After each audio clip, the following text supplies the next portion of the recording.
Hello, everybody, and welcome to the Stream of Chaos. My name is James, and I'm the keeper for today's game of Cults of Cthulhu. We are playing Call of Cthulhu 7th edition, and I am joined by the fantastic cast that we have here, minus Dave, who is currently away, but will be back shortly, bringing us back the new chapter of Two-Headed Serpent in not very long at all. As I mentioned, we are playing Cult of Cthulhu. You can see the book here, which you can pick up in hardcover from Chaosium.com or from your friendly local game store. And we are going to be playing Angel's Thirst. Angel's Thirst, which is the second scenario inside it. The book recently won an ENnie Gold for Best Supplement, I believe, and I really, really love this scenario. It's going to be a ton of fun. Without further ado, I will introduce the cast and the characters they are playing, but first of all, I'd like to thank Sirenscape and Roll20, tools which we use to make our games more exciting.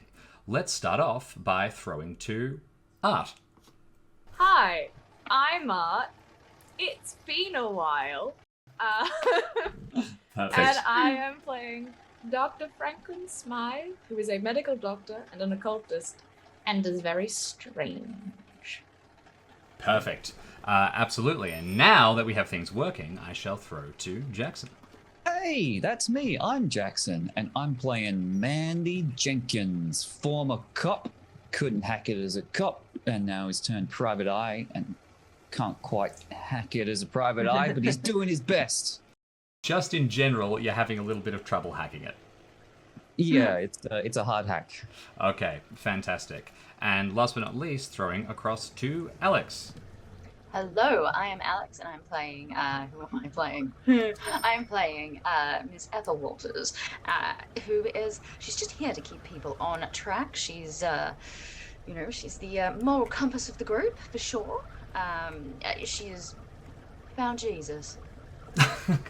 Excellent way to be a strong and powerful moral compass. Okay, fantastic. Oh, and she's a former criminal. Brilliant. All right. Well, we will jump across to a very brief introduction now. Once I have once again confirmed that all of our levels are going fine. How we looking, gang? Everything strong and powerful?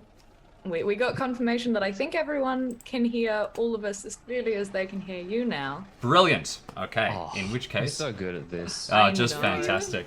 We don't even need Dave running the stream. What is he good for? I feel like we Absolutely should nothing. share that clip directly with Dave. Be like, look what happens when you're not here. We all just turn into gremlins. Okay. Good times. So, anyway, let's jump right into things with the beginning of Angel's Thirst. So, we are in Los Angeles, and it is in the 1920s. The collection of you are the kinds of people that are visited when the locals are in trouble. When the regular resources that they use can't help them, when things get a little bit weird, for example. All of you are a little bit ragtag. You have experiences, cops and as criminals and as serious and detailed academics, but you've all got that little point of weirdness that makes you a little bit different from everybody else, which is why you have agreed to help people. I've given you all a little bit of Cthulhu mythos to explain that you, as a collective, have dealt with a little bit of mythos presence in the past, but now you are dealing with a problem which might be a little beyond your experience. We're going to start off when the collection of you are sitting inside a small diner not too far from the beach at Santa Monica. The collection of you are here because you have agreed to meet a young woman named Selena Diaz. She needs help. And with no one else left to turn to, a variety of rumors, hints, and when you've got no one else to turn to, pieces of advice have led her to meet the collection of you. It's an early morning, it's quite hot, and the three of you are seated around a table. Can I get a brief physical description of your characters as we jump in? We'll go through the same order as the introductions. Art, can I have you start off? You can. Whether I have anything, we'll find out. Dr. Franklin Smythe, I'm gonna have to really try hard not to call this character Dr. Vespel. Dr. Smythe is rake thin, sort of slightly hunched in sort of the shoulders, peers out, always looks like they're peering, even when they're just kind of standing normally. They have, he has a sort of top hat and a nice black suit. Black because it's easier to hide blood. And he sort of has this almost childlike curiosity about the world. Is always asking questions, and you can see it in his face. It's very, very open, very guileless, and he doesn't blink as often as he should. Just how much do you think that you stand out in a crowd against the sort of standard backdrop of the other Los Angelinos? I think that Dr. Smythe is mostly unnoticed. He's one of those people that, if he is noticed, people go, "No, I don't see that. That's not a thing I am going to interact with. Or that's not an experience I'm having right now." They sort of go, "Oh, never mind," and just keep going. So I think he's mostly ignored or unnoticed, but he is quite happy, sort of standing and people watching, intently, wondering exactly how their insides work. Not sinister in the least. No, very sinister. Okay, thank you very much. Mandy, what about you? Can we get a description of your character? You certainly can. Mandy is baby-faced to a fault. He wants to be hard-boiled, but he just hasn't been in long enough. So his clothes are slightly too clean, and he shaves every day, and that's not really helping the aesthetic that he wants, that he doesn't realize.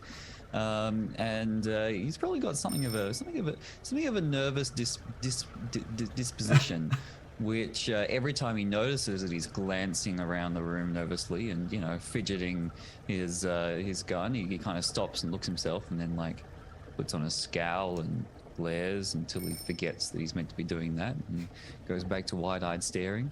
So yes, too clean of a trench coat, too nicely pressed a shirt. What else do you want to know? I want to know if there is even a hint of competence there. Do we see behind the eyes we go, "Oh no, this person's good in a crisis," or is it totally just Yeah, you could be fooled into thinking that it's all a ruse. Okay, but it's not. It's the double bluff. So many layers. All right, fantastic. Ethel, what about you? Ethel is a large matronly woman who is dressed in fashions about 10 to 15 years out of date. She doesn't look particularly pleased to be here at Santa Monica, where everybody, she just can't believe the fashions of the day. There's just so much leg on display. It's these youth are all heading for a very bad time. And she's large in that sort of soft, fleshy way that makes you think she'd give very good hugs, but the expression on her face tells you that she absolutely doesn't. And she's fanning herself with a fan and looking a little bit out of sorts. So is there any kind of intimidation aspect behind her besides the sort of grumpiness, or is it mostly just warm and welcoming? It's certainly not warm and welcoming, but it's not intimidating either. She just kind of looks like your aunt who just didn't really want to come to the party. I see. Yes, warm and welcoming. Rather be at home with the cat. Yeah, I get you. Warm and welcoming was the wrong word there. I was picking up on the your mention of hug details. Anyway, so the three of you have been sitting here for a little while, gazing around and waiting, making plans, theorizing whether this is going to be a real case or it's going to be just another, person who had too much to drink one night and thought that they saw something strange. When at last, the door to the small diner swings open, and a young woman steps inside, looks around, catches your eyes, and she will head over to you and sit down at the table. Returns them, hopefully. Pardon me? Returns our eyes. Yeah, exactly. Yeah, pulls out a little handbag, gives them back. Dr. Smythe stares happily at the eyes. No, in all seriousness, she sits down, slides into the booth, and will nod at you somewhat nervously. This is Selena Diaz. She is a young woman, and when she speaks, she has a slight Mexican accent, but she appears very earnest, and there is a relief when she speaks to you. It appears that she finally feels like a weight's being lifted off her shoulders as she is able to unburden the problem that she has. She leans forward and she says, "Thank you so much for seeing me, the three of you. I know we haven't met before, but I've heard that you're the best of the best, and that you're the only people who might be able to help me with my problem. It's true then? You investigate things that other people won't?" Yes, dear, it's very true. We hold back the dark at the Lord's behest. Well, and slides a kind of dark look in Dr. Smiley's direction. Some of us do. But we're all here to help. Selena appears to immediately appreciate your mention of religion, and she nods, very earnestly, and she almost leans in slightly closer towards you, picking up a kindred spirit.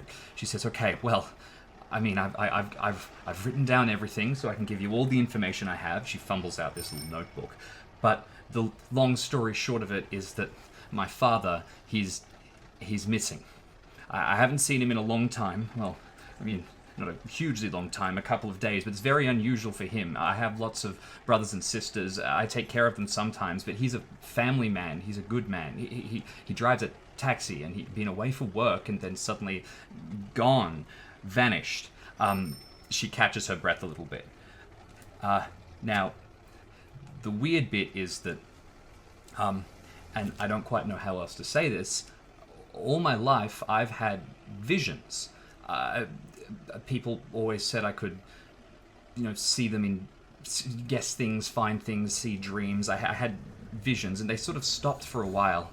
I hadn't had one in a couple of years, but ever since my father went missing, I've dreamt of him again and again. Every time I fall asleep, every time I close my eyes, I see him, and he's alone, and he's terrified, and I dream of crashing waves and strange shapes. I know he's in danger. I know there's something going on. The police, they aren't helping, or they aren't helping quick enough, so I'm turning to the three of you.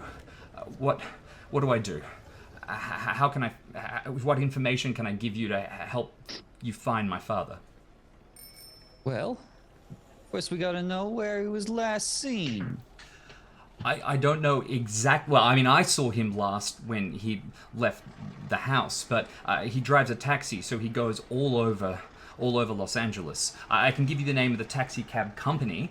You might be able to speak to them. I don't know if they have fares or something like that you might be able to follow off. It's called Speedy Taxi Cabs.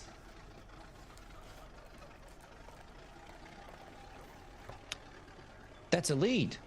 That's Isn't the it? Start of one. But I mean, they won't... I've spoken to them before, and they're being pretty... they're not telling me much. Well, they haven't spoken to us. Okay, well, I'm glad to hear it. What else do you need to know? What else can I tell you? Dr. Smythe, I for all his strange looks, dear, he is very, very good at hunting down this sort of thing.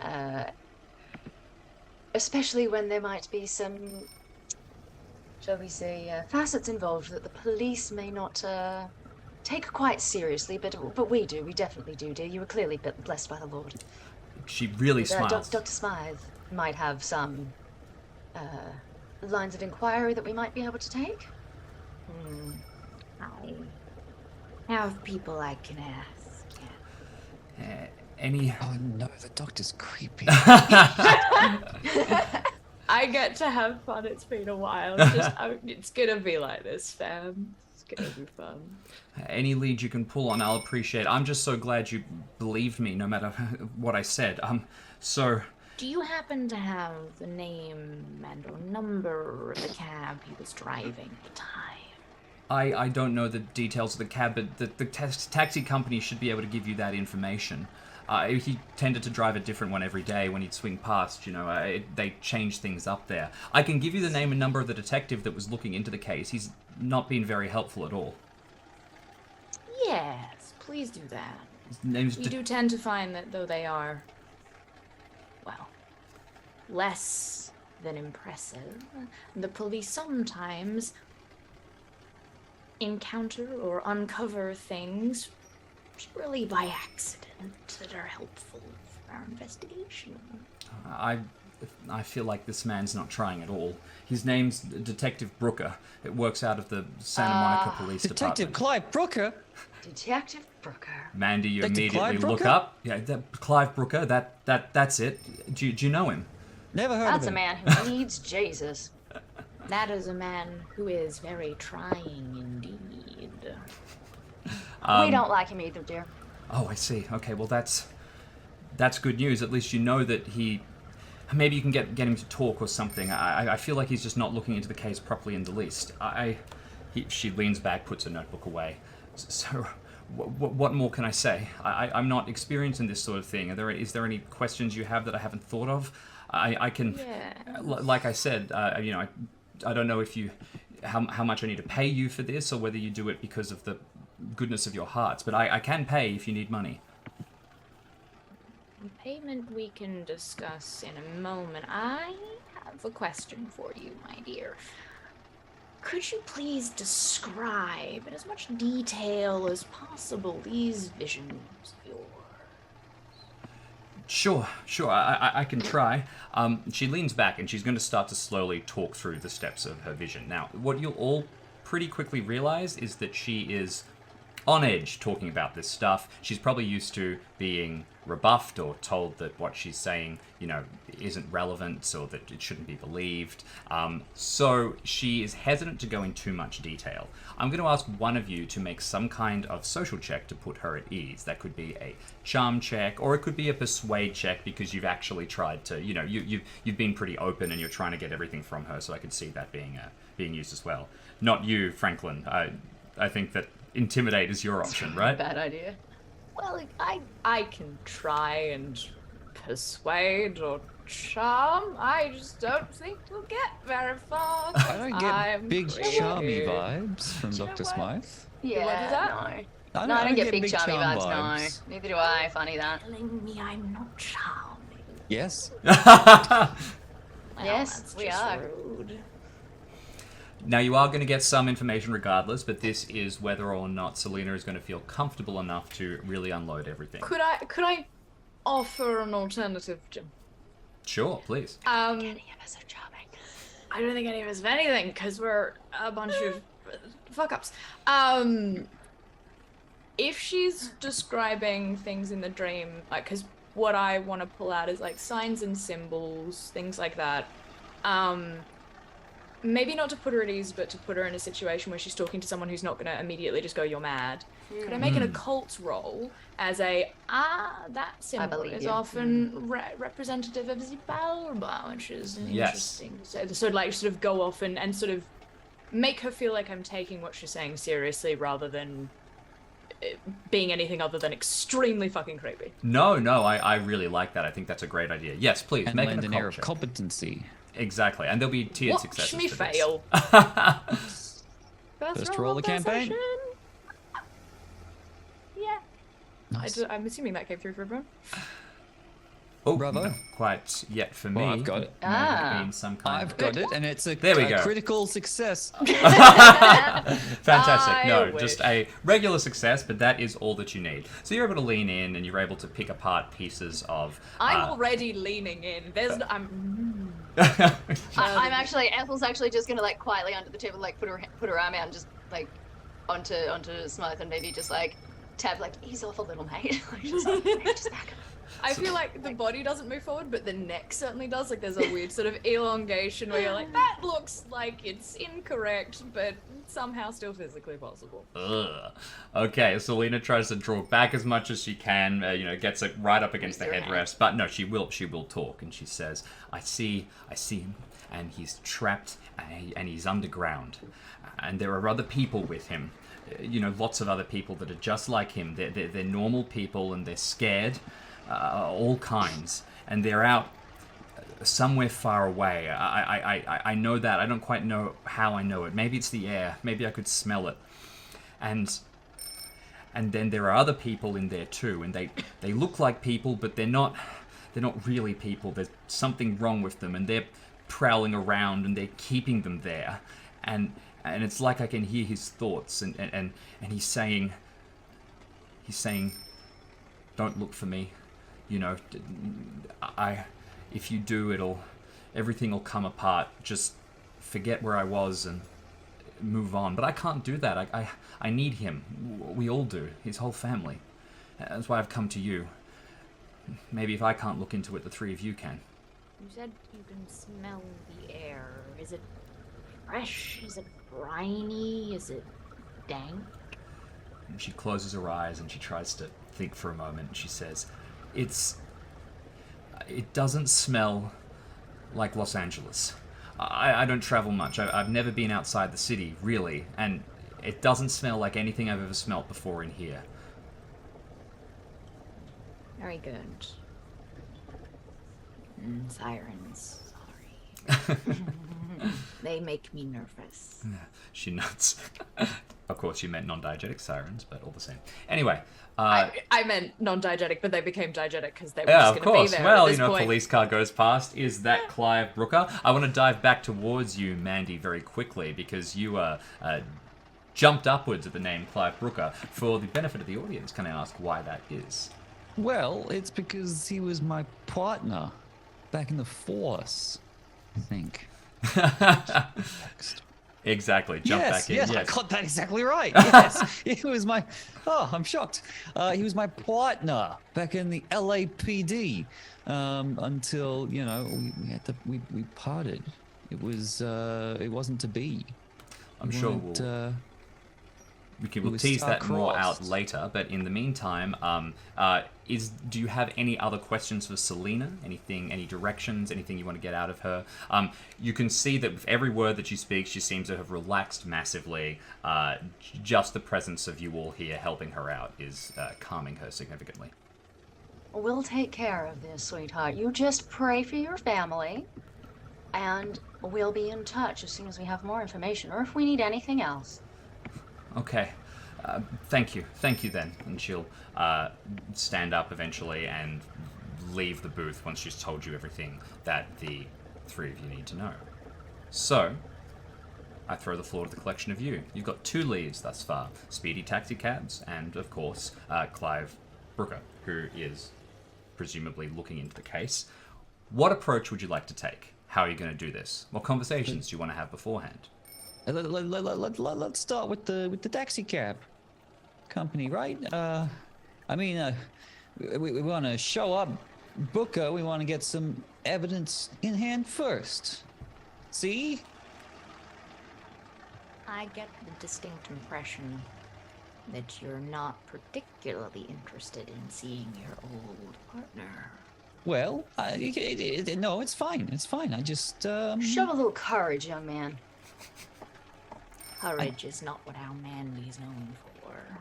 I just want to have something on hand that I can show him, right? We gotta show that we're serious and we're competent and we can do this. So I think let's start with the cabs. I am inclined to agree, honestly. If we show up to Brooker empty-handed, he's just going to laugh. I mean, he's going to laugh at us anyway, but if we show up empty-handed... Exactly. I might just have to smack the information right on out of him. I can ask nicely if I need to. But I am not inclined to disagree, so... To the gas? Okay. The 3 of you stand and leave the diner and get ready to head over to the Speedy Taxicab Company. How have the 3 of you decided to travel?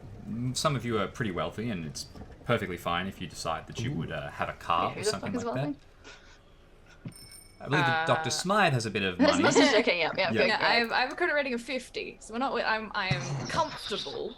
That's not bad. Yeah. It was pretty. So, It's pretty good. Oh, not bad. Yeah. But of course, people with a just credit 50. rating of 50 don't think 50 Just is to much. imagine. I feel called out on stream as a person right now. Decidedly middle class. I just scrolled down to my credit rating. That's what happened. Right. Well, if either of the 2 of you, also Mandy and Ethel, feel that you might have a car as part of your work, as a detective, Mandy. No, Ethel, no, not so much. I can't actually- drive. I am trying to think. Dr. Smythe doesn't strike me as the person who has a vehicle of his own.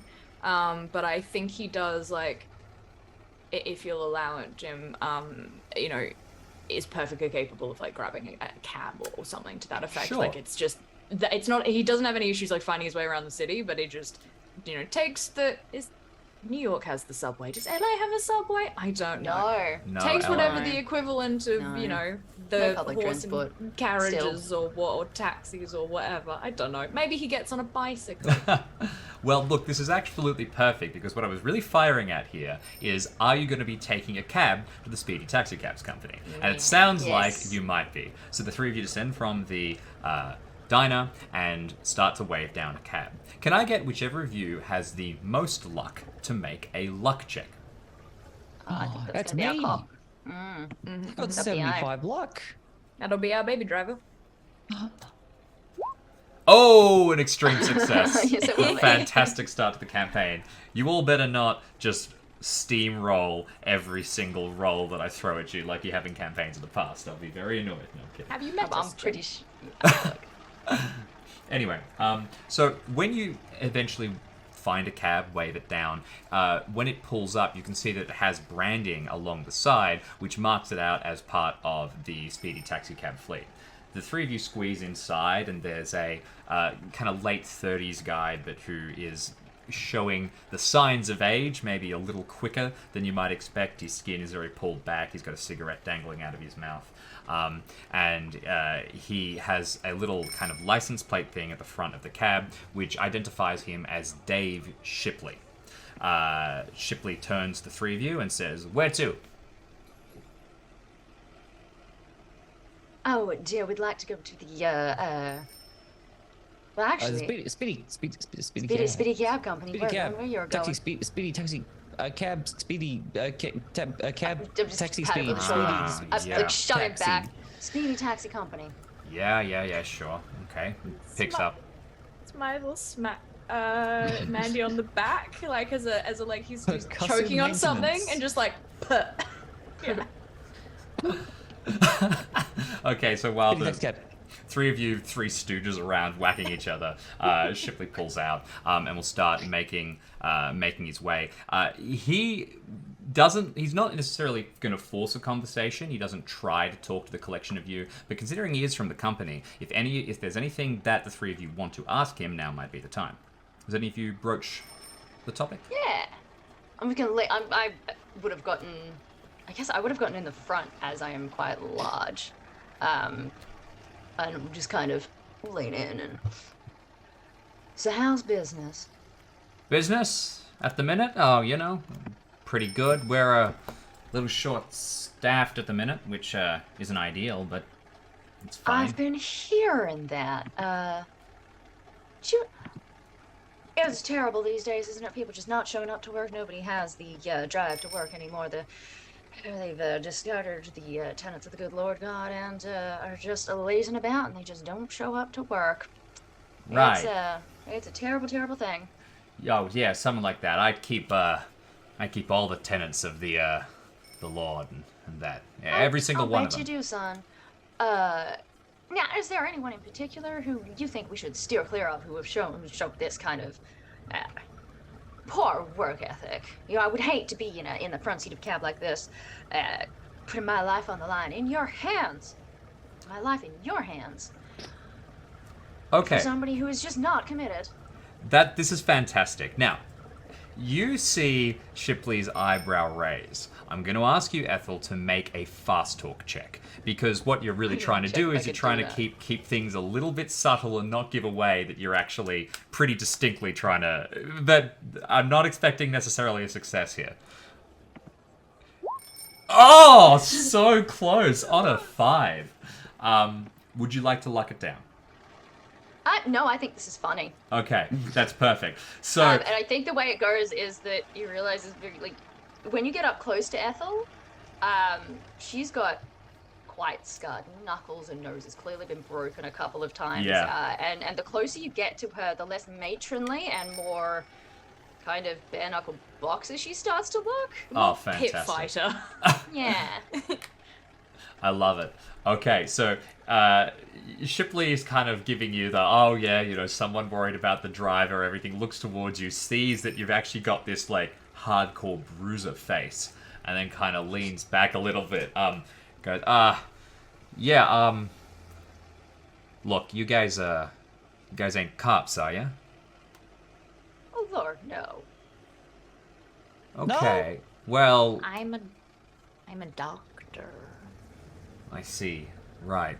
Well, listen. If you're not cops, because I'm not answering those kind of questions. But if you're just looking for a conversation, you know, I get the feeling that you're asking about Diaz, right?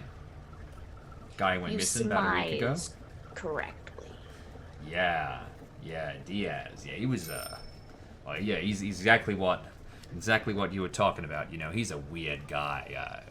Gambler, you know, a lot of odd connections. He's up to all kinds of weird stuff.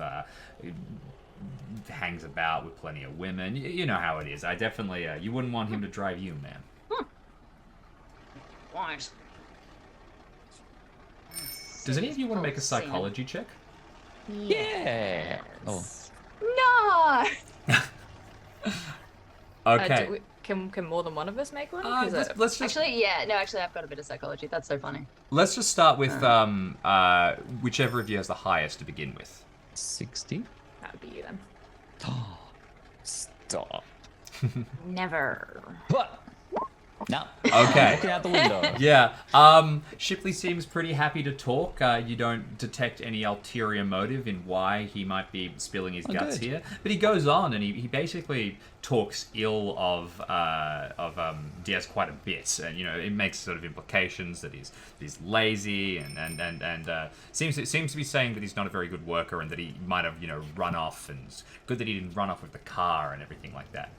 If you have any other questions, you can ask him. Otherwise, you'll eventually arrive at the stop itself. Oh, do you know what car he was driving last? Because I would hate to get in a vehicle like that has been to all such manner of places of sin. Right. You know, I can give you the car number, but I think that he was last seen on a corner in Santa Monica. I think we got the car back. It's back in circulation, everything like that. We're not going to let something just, you know, go. But we found it at the corner of Maxella and Del Rey. You know, they're empty, of course. Not a particularly interesting area. A bit of a bad part of town, but you know, if you want more details, everything like that, you're going to want to talk to Myrtle inside. She has all the information, and you know, tell her I said hi. She likes me. We get along well. Aw. Well, thank you. That's very kind. Not a problem. He pulls up. Dr. Smythe, you can toss him the money, and he'll nod and pull away, leaving the collection of you outside this large taxi cab rank.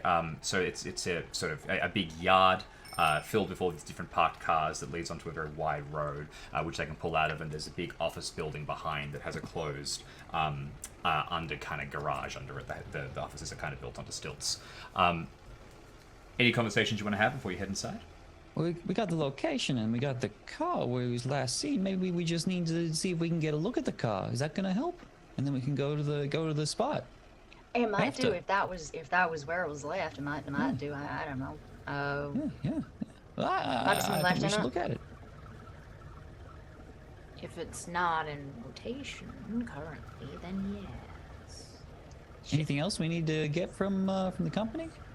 Oh well, that driver said he was short-staffed. That implies more than one person, don't you think? Oh no. Also, someone asked for the cab to take them somewhere. Whomst might that have been? I mean, he could have just been driving around, but yeah. What if there was a fare with him at the time? If That makes sense. Do you think maybe they keep records of that? Maybe the driver, you know, keeps records of all the fares they take, and if the money changed hands just before, you know, he disappeared, and the records are in the car, maybe we can see those.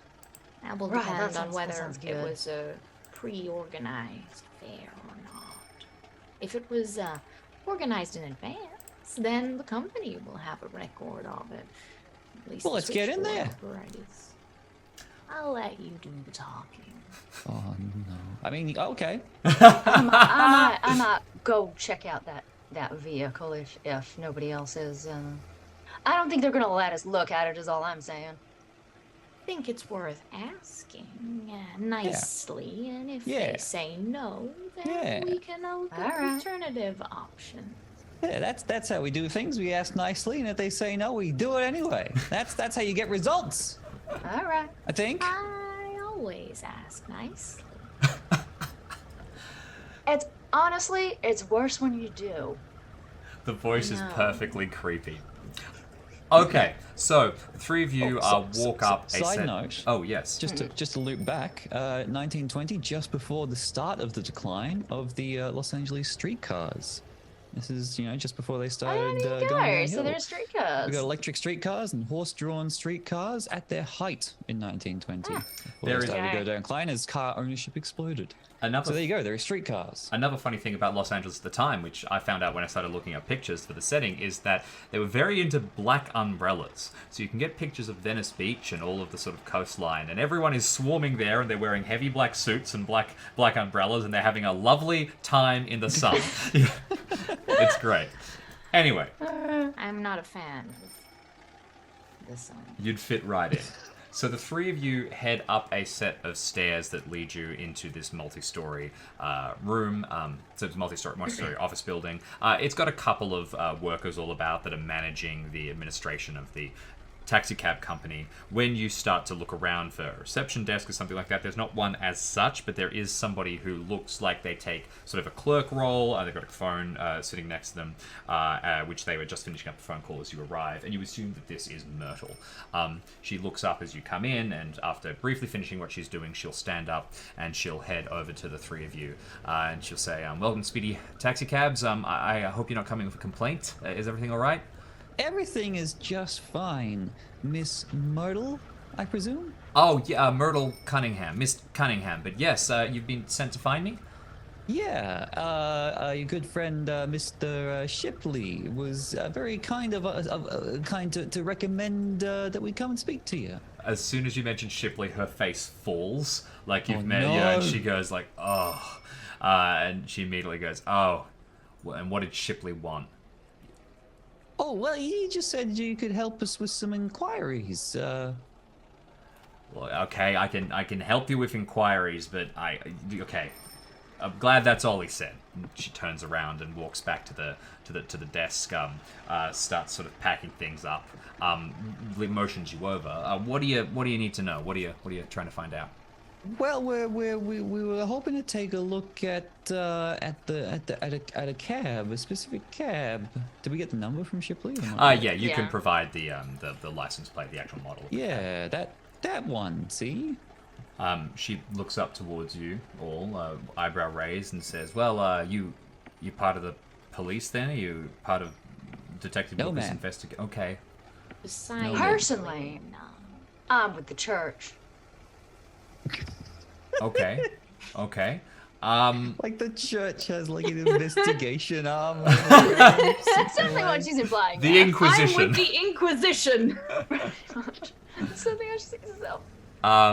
She, what does the church have? Why do you want to look at the cab? You're What? running your own investigation or something, or? Yeah. We've got we're inquiring on behalf of some interested parties. We just want to get to the facts of the matter because we don't think the police are up to the job. To be quite frank. Okay. Who has the lowest luck now? Oh no. Probably. That's gonna be it. I think it's me. Dr. Yeah, Smythe? it's gonna be you. I think it's me. I've got 55. 55 luck. Dr. Smythe, could you please make a luck check this time? Why, of course.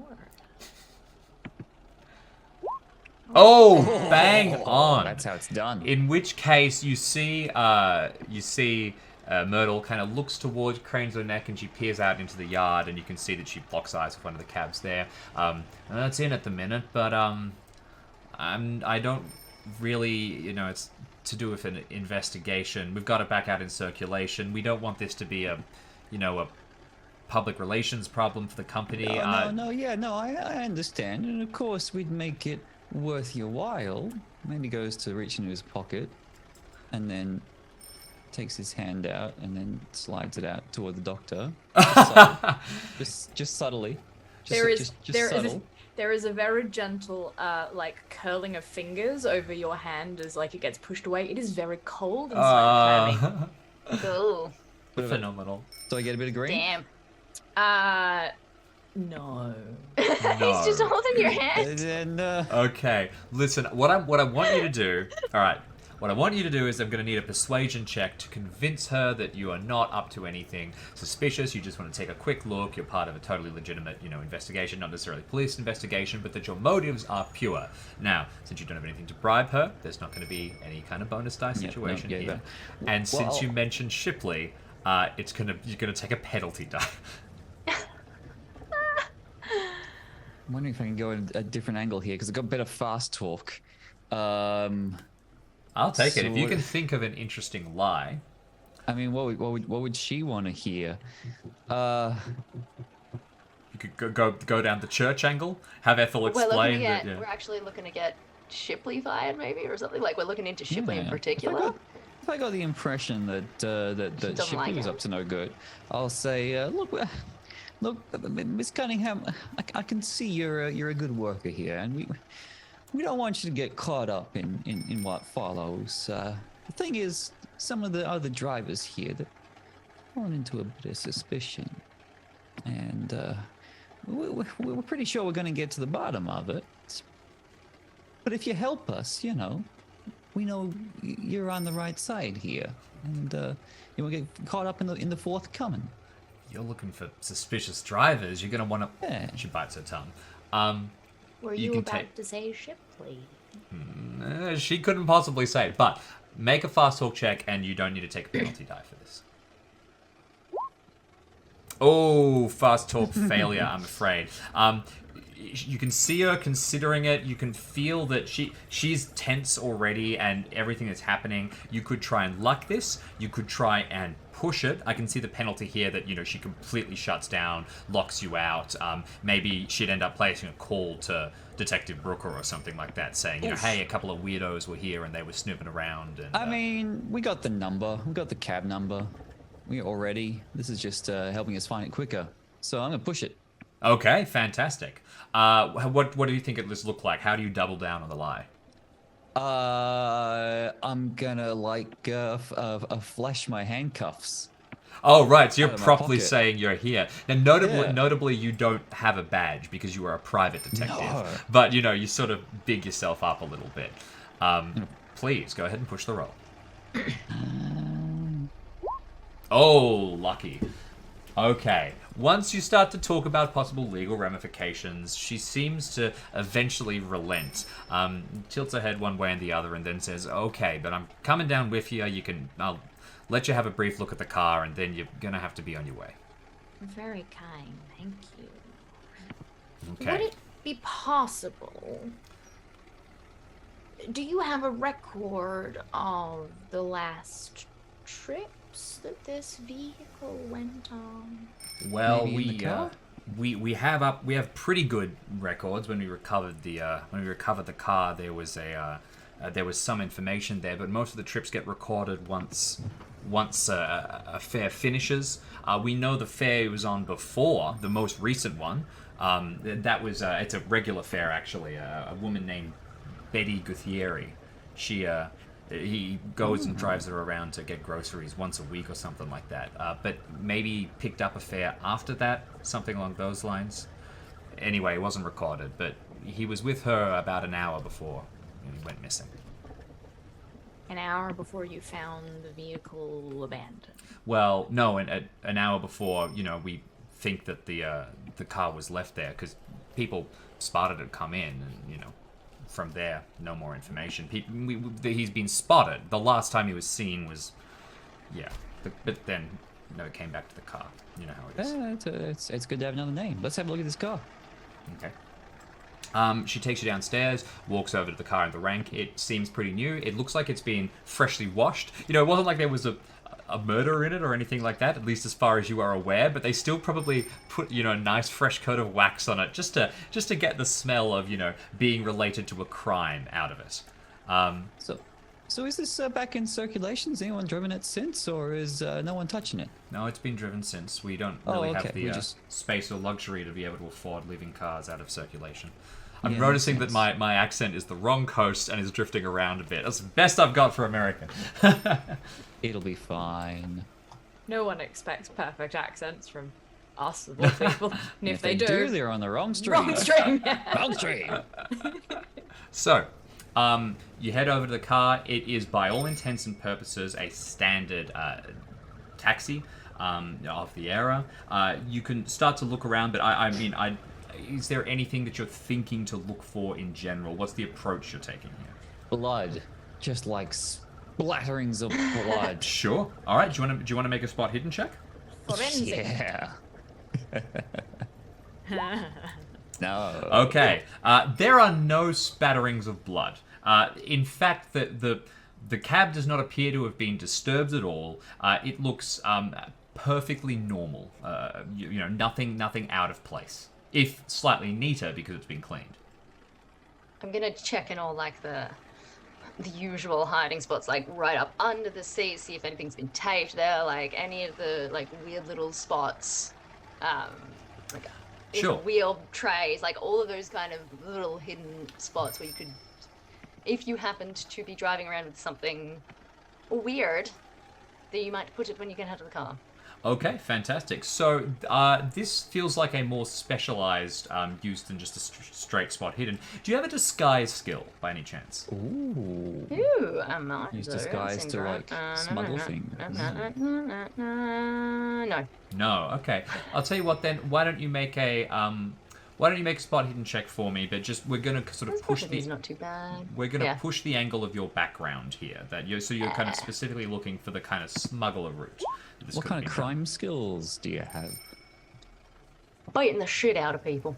Nice. Pretty good crime skill. All right. It's a good crime skill.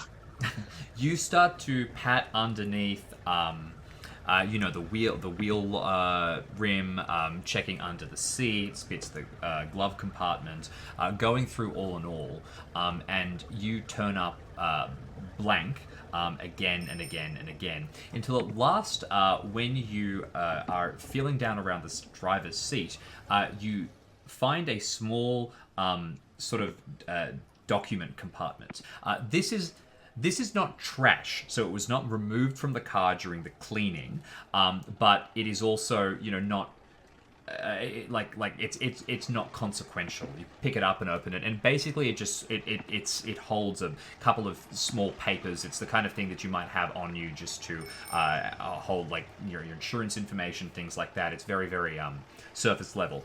It's the kind of thing you'd take with you when you left the car, unless you left the car in a hurry. And it was just sort of tucked in a way as if it had fallen under the seat. That is to say, as if someone had left the car very suddenly. Pick it up and just kind of slap it against my palm.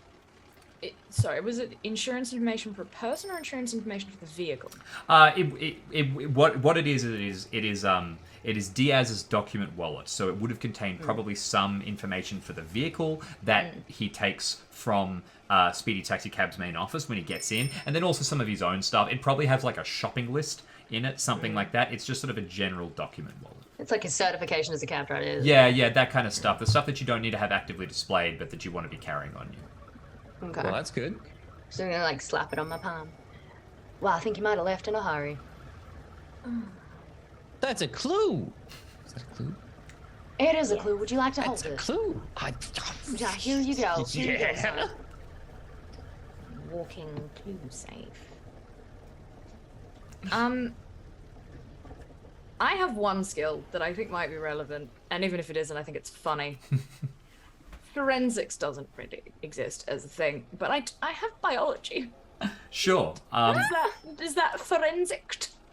Well, there is a science forensic skill that is a specialization that you can get. That said, why don't you make a science biology check? And You we'll can see. identify fluids. If you get an extreme Ew. success, you might discover a new type of fungus smoldering on the footrests of the cab. Wouldn't be the first time. Oh, Fantastic. don't. Dude, Yeah, keep look. going, never stop. I don't think there's any way that biology kind of help. Like, there's no. If you were looking at blood and trying to sample it or something like that, maybe. But there's just nothing here that suggests that something is out of place. As you're stepping back, Mandy, you mentioned Does we're going to hold the on to. car smell normal? It smells new car fresh. They've clearly put in whatever that odorant is that when they were doing the cleaning of it. Pine. Ah, lovely. There you go. Mandy, you mentioned you were going to hold onto the document wallet. I'm not just gonna hold it. I'm gonna examine it. Examine it. Okay, you flick through it. Do you have a law skill? I doubt it. Yes, 50. Oh my gosh. Useful. You were and are a detective at just different stages of it. Do you want to make a law check as just sort of going through the documents and getting all the information on it? Oh my god, immediate 100. There's a reason Mandy's not a detective anymore. Several reasons. So flicking through 100 this, of them. flicking through this, I think that, first of all, there's no information that can be found here that is beyond, this is an important thing that you wouldn't want to leave behind. You're not finding any strange links to certain groups. You don't find, like, a lead. But holding the document wallet, Myrtle, who has been walking around, is going to see you and see you just as you fold out, like, what was a pretty private piece of documentation. And she'll be, hey, sir, sorry, you're going to need to hand that to me right now, please. Oh, but it's a clue. It could help us crack the case. Yeah, but it's inside the cab. You don't take that. If it needs to be taken, it's going to be taken by the police, and it'll be us until then. Please, hand it over. What if I don't wanna? You have to, and she looks like kind of like as if the thought hadn't crossed her mind for even an instant. This is very important evidence to our case. I think we gotta hold on to it. I'm sorry, Miss Cunningham, but it's gonna be bad news if I hand it over to you now. If it's important evidence, it should go to Detective Brooker. I'm gonna, I'll get him on the phone right now, and the three of you, I want to get your full names, all of you, right now. We don't have to do that, and we're actually gonna go see Detective Brooker ourselves, so you don't have to worry about it. So I'll bring him right here, unless you hand that back to me now. You can Fine. try and find some way to de-escalate the situation, if you can think. Fine. Ethel is gonna kind of look across at the others and maybe like start taking her gloves off. Like, do you need me to do the smack? We got nothing to hide. You can call him. Okay. saves us a trip. She turns away and she hurries off. Doesn't ask you to stay. Doesn't seem to do anything. But when she heads back upstairs, you will see that she appears to be talking with some other people, up above. Oh, shit. Guys, we're in trouble now. Language. Sorry. Well, at least I get to keep the wallet. Let me have a look through the wallet. I guess have a real quick through the what now. Do we want to wait till your buddy gets here, or are we gonna go to the cop shop in the meantime and maybe just raffle through his drawers while he's not there? If we scoff, he can make life harder for us. He could probably put out warrants or something if he knew we were here, and then he gets here and we're not here. All right. I don't have any issues talking to the detective now, if that is what's about to happen. As you mentioned, now it saves us a trip. Yeah, saves us a trip. Yeah, good news. It's all good. Anyway, it's been a while since we've seen the detective. I'd like to give him my regards. I'd like to give him at least 2. So, if you're hanging around, then you'll see that a call is placed, and it's actually a little bit. You wait around for a good sort of 10-15 minutes before anybody shows up. Nobody That's appears. time to have a look through the wallet, surely. Absolutely, so you can't push a fumble. So at this stage, going through the documentation inside the wallet, there's an insurance form, there's a shopping list, there's some details about sort of like documentation that Diaz would keep himself. You failed the law check, so this looks like innocuous administrative documentation to you. If you can find another circumstance to like sort of mean that you would get to make this roll on a fresh term, you can check it again. Gotcha. But at this stage, this looks for all intents and purposes just like it's like the equivalent of his wallet fell out of his pocket because he was leaving the car quickly. The content of the wallet as such, less important. No smoking gun. All right. May I pace around the vehicles outside? I say pace, more like, Stalk. stalk. Yeah, Lurk. stalk around, stalking, Lurk. lurking, kind of doing the thing where peering into cars and generally looking very interested in a sort of focused manner that is off-putting. Slink. Is that just my slink? No, Dr. Smythe definitely stalks and or lurks. Very good. Slinking implies that there is a level of like, I'm trying to be hidden. Dr. Smythe never tries to be hidden. People just occasionally try not to see him. Prowl? I like stalk and or lurk. I think lurk is good. Definitely lurk. All right, very good. Just make sure we cover all Lurking the in options. motion. Lurking in motion. You absolutely can, and I don't think I could stop you if I tried. No, you can absolutely wander about. Ethel, is there anything you want to be doing during this time? I'm gonna go have a smoke. This is just the one habit I haven't been able to break. Fair enough. Okay. Stepping outside, you light a cigarette, wait. It's about 15 minutes, like I mentioned. You do notice that they don't seem to be very worried about you leaving, and that's probably because, well, they're a taxi cab company. You pulled up in a taxi. You're not going to be able to get a cab. So unless you're like jogging along, and Los Angeles is a big city, you're going to have a bit of trouble getting away. Eventually, a squad car is going to roll up, marked for the Santa Monica Police Department, and outside, Detective Booker, is going to get Brooker. out. Booker, yes. Now. Brooker? Brooker, sorry, my pronunciation's all over the place. Detective Clive Brooker. Brooker. Brooker. Brooker. Brooker steps out, and I have a full description of him, but I think it would be far more interesting if we get Mandy as Brooker's former partner. Do you want to give us a physical description of the man, noting that he is a police officer, so within that range of style? Yeah. Well, I mean, he's square-faced, with a chiseled jaw, flecked with stubble. Right. His trench coat's probably got some bullet holes in it. It hasn't been Excellent. washed since the war. His brow is always furrowed. Like no matter where he holds his head, there's like a shadow cast in his eyes, which is like pinpricks of light blazing out as he takes in the scene, and the face of her staring. I'm scared of him. Real haunted cop vibe. Yeah. He gets out of the Was car. that right? Yeah, Did I get it right? That sounds pretty damn close.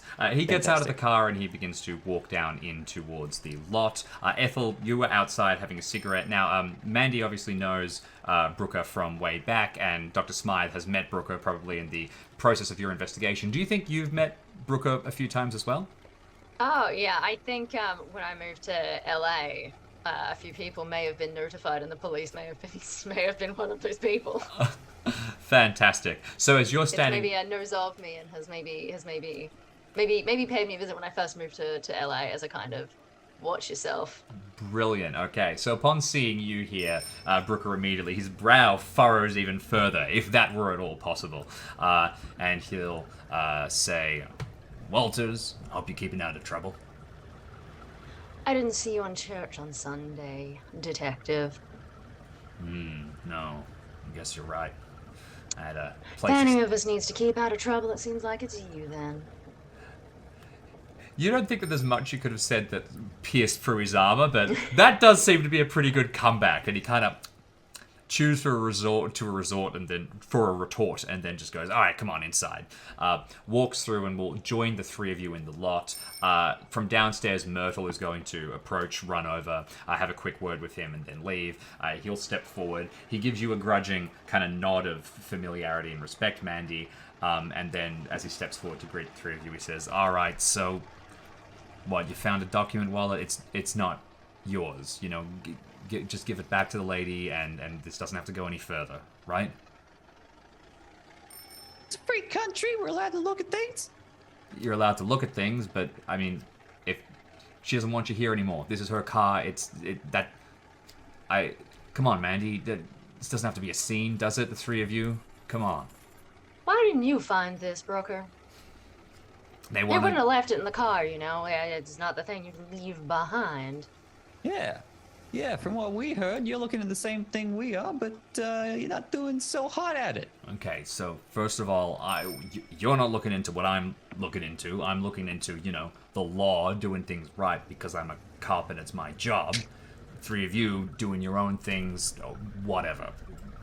I'm not. It's not illegal to hire a private investigator, you know that. No, it's not. But it is illegal to take something that's not yours and then to refuse to give it back. Listen, I understand that what the three of you are doing, you're trying to be helpful here, and I don't want this to go any further than it has to, but this is we are not pursuing this lead at this time, and come on, it's a whole lot of hassle for you three and a whole lot of paperwork for me. Let's just... He holds out his hand. Just give it to me. I'll hand it back to her, and then we can go on our ways. All right. Yeah, no. Doesn't have to be a scene or anything. Okay. Assuming that you give us a little something in return. He kind of rolls his eyes back one way and then the other.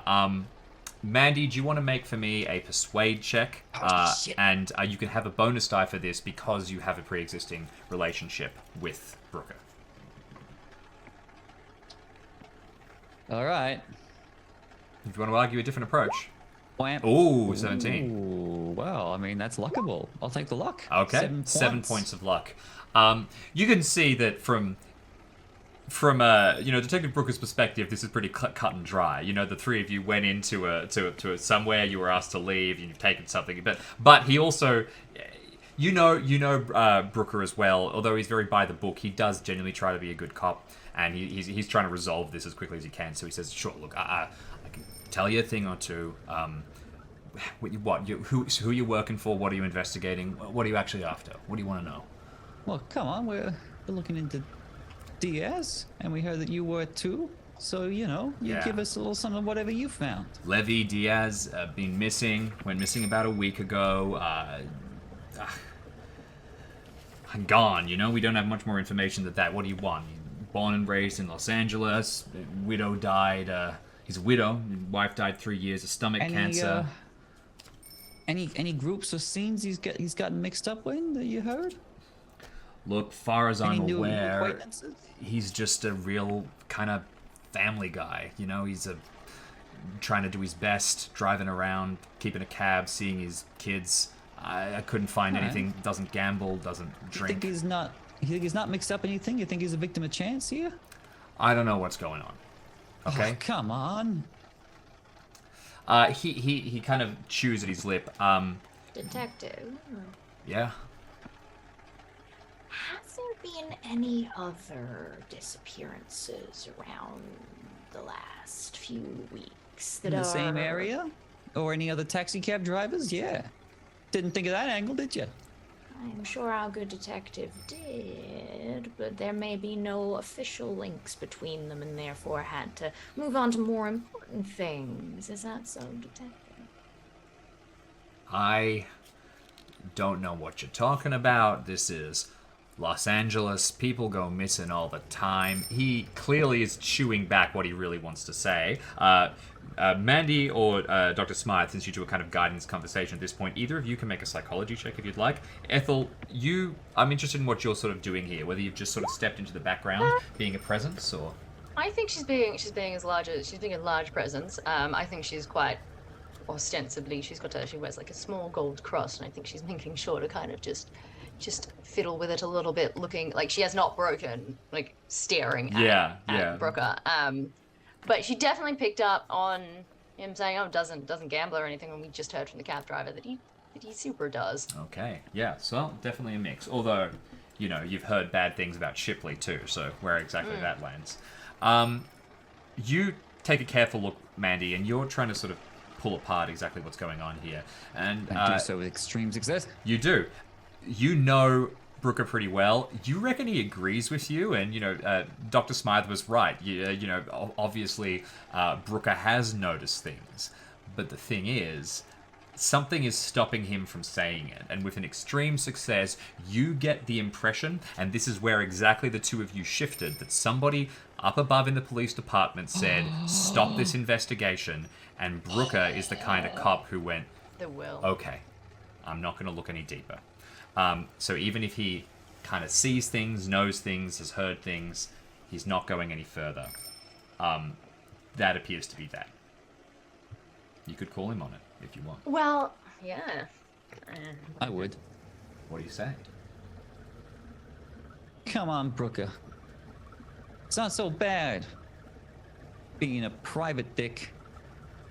You got no one breathing down your neck. You don't gotta tell no one what to do.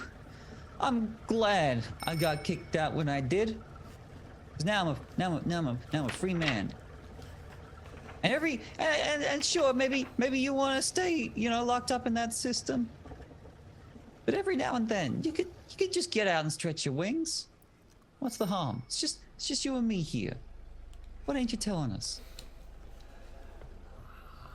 I'm not gonna go deep into this, okay? I'm doing my job, and that's it. But look, if the three of you want to stick your heads out, you didn't hear it from me. And his eyes track down, and they link to your cross, Ethel. Gaze deeply in on that. He looks up and says, "Might want to look into a church, Society of the Angelic Ones." Oh, that ain't no church. Well, we agree on something for once. Now, come on. Give me the wallet and get the hell out of here. Holds out his hand. I give him the wallet, and I get the hell out of here. Perfect. Do you happen to have today or yesterday's paper? Not on me, but I'm sure you can find it. And that'll be if you want it in the conversation with him. That can be arranged, but otherwise you'll be able to grab it from there's like a Joe. You probably don't go back into the offices because you made a bit of a scene, but leaving outside you can pick it up somewhere at a nearby diner while you're walking to pick up a cab from a different company to head back into the city proper. Very good. All right. I expect I'll see you Sunday, detective. Grunt, non-committal. Pleasure as always, Detective Booker.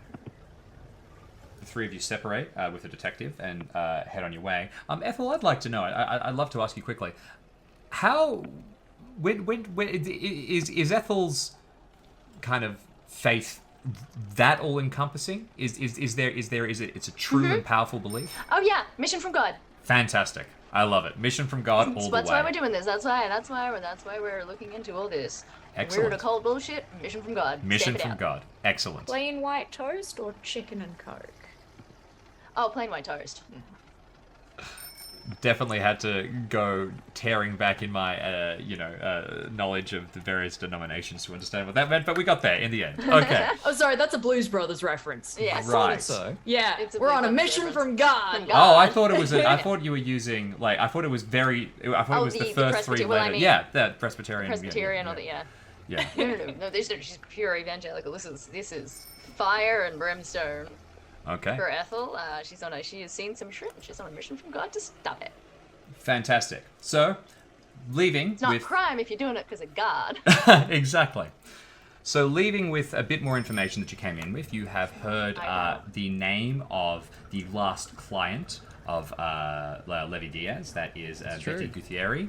You have the location that was given to you by Shipley, that was the last place that the car was seen. And you also have this name, the Society of the Angelic Ones, that it seems like Brooker was pushed to not investigate. Where are the three of you headed to now? Well, Can I find a paper? Newspaper? Yeah. Yep, absolutely. When you Are- retrieve one. Amazing. Are there any articles about missing people in the paper? Missing people in the paper. when did Diaz go missing? Diaz went missing about a week ago. Okay. Right now, I'll tell I'll you find what. if they have yesterday's paper as well, I'll have a skim through that. So, Los Angeles is a city where people go missing a lot, and you are trying to find if there is a pattern of missing people that is related to something. But with a city of this size, there is also just going to be the odd missing person that pops up here.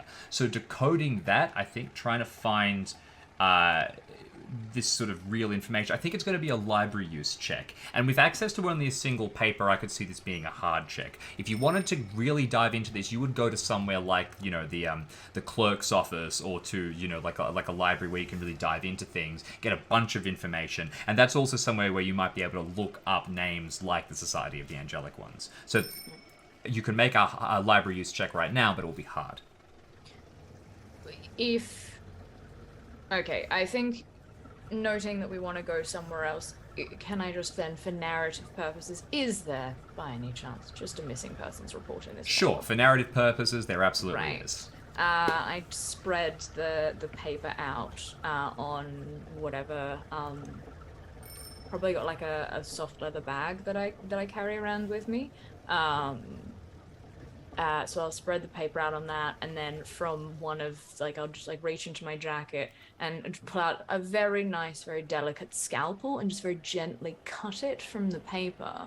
Put the scalpel away, take the little article, fold it up neatly, put it in another pocket, and just go, one. If there are missing people in Los Angeles, I'm certain you're behind at least half of them.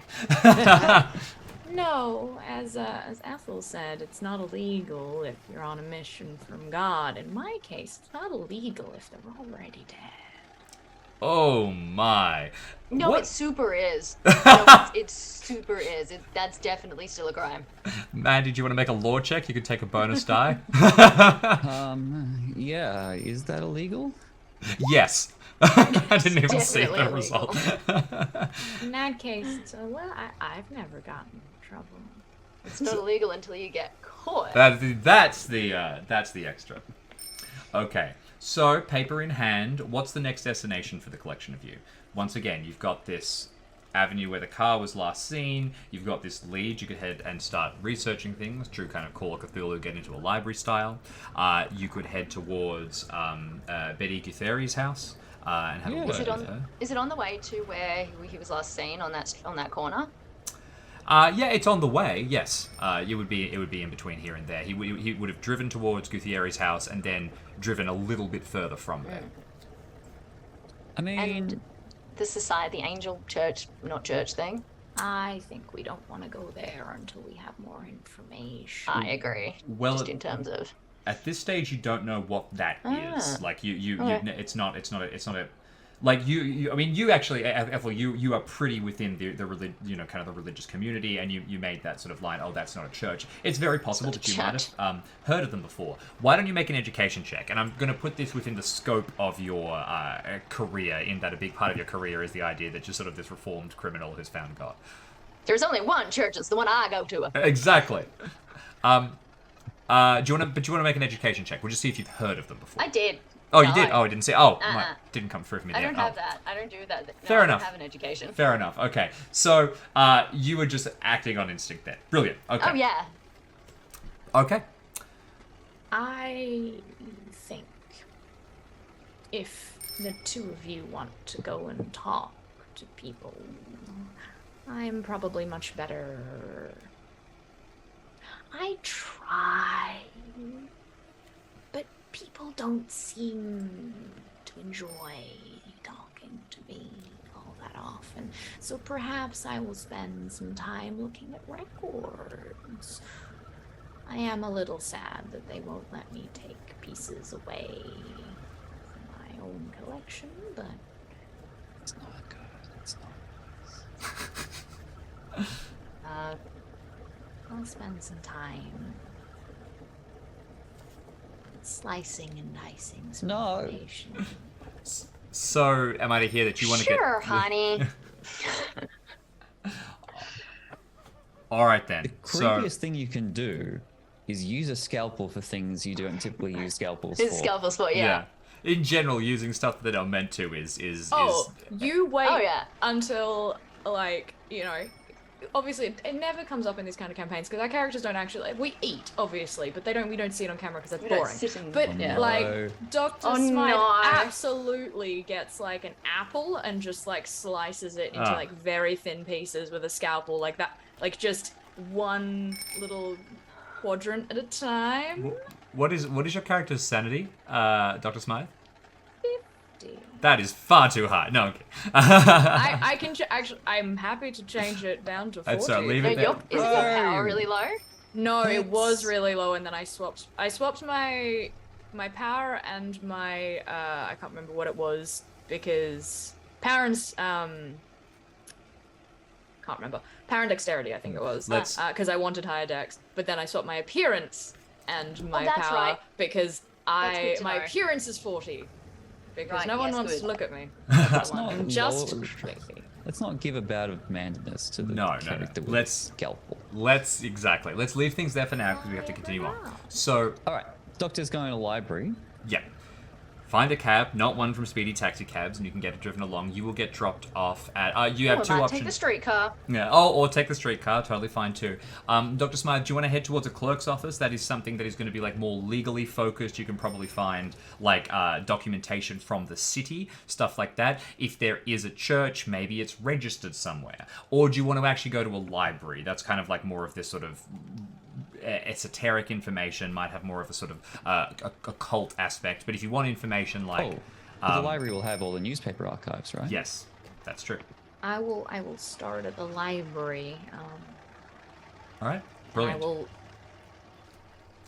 So you're dropped off there, and Mandy and Ethel, the two of you continue on, and you want to meet with Betty Gutheri. Am I correct? Correct. All right, Yep, fantastic. that's the way to go. So you drop off Dr. Smythe. They step away from the streetcar, and he steps inside, and we'll get back to yes. Sorry, I just realized something about Smythe that is probably important. You know that faint, the smell of like hospitals and or like formaldehyde. Mm-hmm. That just follows Smythe, like just a very faint smell of formaldehyde wherever he goes. Like it's not overwhelming in the sense that someone would smell it and be like, oh, it's disgusting. It's just like, why does it suddenly smell like a hospital? You're right. That was very important information. Okay. Stepping aside, you'll head into the library. Meanwhile, the two of you go heading along. Now, can I get Mandy and Ethel? Can both of you please make spot hidden checks for me? Yeah, Sure. you bastard. I can do that. Probably, maybe. I did it. I did it You better. did it. Very well done. Well So, done. with both of you doing succeeding, it. then as the Ethel got a heart. oh, I've a hard success. Okay, good to know. As the streetcar is heading along, and the two of you are talking, heading towards. Gutheri lives on Venice Beach, the bungalow out there. As you're getting close to the neighborhood and you're sort of talking, both of you can't help but see this very large building kind of poke out from behind the houses. And with the name, the Angelic Society, in mind, you immediately realize that there is a big, weird church, not 1 or 2 blocks from Gutheri's house. It is like an architectural mess, something that was clearly built in a very modern and strange style. It's almost like kind of a half semicircle, something like, or they can imagine Shakespeare's globe or something like that, built in the round, but then instead of continuing, it comes jagged up, and then all these different points fade out, bulging out in every direction. It's almost disconcerting to look at. Something that would have absolutely had to have gotten a permit for to be able to build. The streetcar stops for a couple of seconds and then turns away from the church to head towards Betty Gutheri's house. But if the two of you want to check it out, you could very happily descend.